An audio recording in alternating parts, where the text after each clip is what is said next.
بسم الله الرحمن الرحيم. فإبراهيم عبد الله إسحاق مركله مقدش channel tube waxaan kaga hadli doonaa noqo isbedel samee rasmi ah. Waxaa jira saddex waxyaabood ay sameeyaan dadka isbedelka sameeya.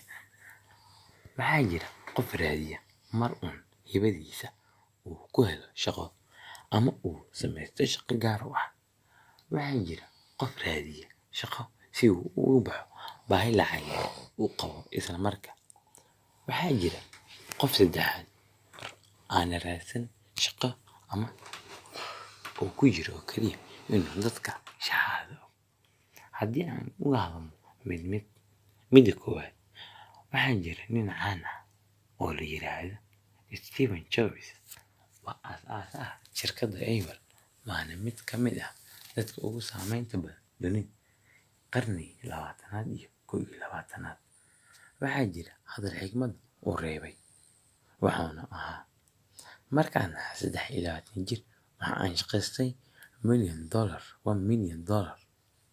Markaan ahaa 24 jir waxa aan shaqaystay $10 milyan.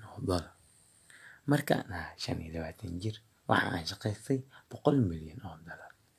Sidaas darteed, haddana lacagta muhiim iima ahayn maadaama aanan samayn shirkad Apple si aan u taajiro. Haddii aan ka hadlo qodobka labaad, waxaa jira dadka dunida ugu badan taasoo raadiya markay baahi ay qabaan oo kaliya, oo loo yaqaan dadkaas average people. Dadkani waa shaqaalayaal ama waa dad shaqayn kara haddii ay fursad shaqo u helaan, laakiin ma laha hami u dheer intaas ka badan. Waa inay ku maareeyaan shaqadooda ama u dabaraan naftooda. Dadaal kasta oo ay sameeyaan waxay ku saleeyaan inay dabaraan oo kaliya baahidooda isla markaana ay qabaan markaas.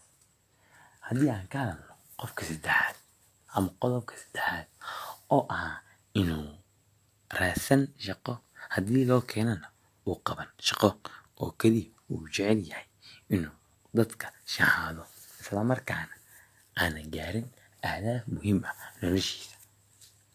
Waa dadka ugu badan ee aan shaqaysan taasoo ku nool shaxaad.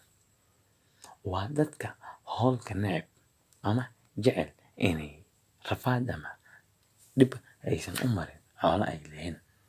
Waa dadka jecel inay sameeyaan oo kaliya ama ay qabtaan ama ay dadka ka raadiyaan waxyaabaha ay dadka ay neceb yihiin, gaar ahaan ay u badan yihiin dadkeena Soomaalida. Taasoo ah inay jiraan dad wax qaban kara haddana aanan qabanaynin hawsha sida dadka damarsada ay ku badan yihiin dadka Soomaaliya.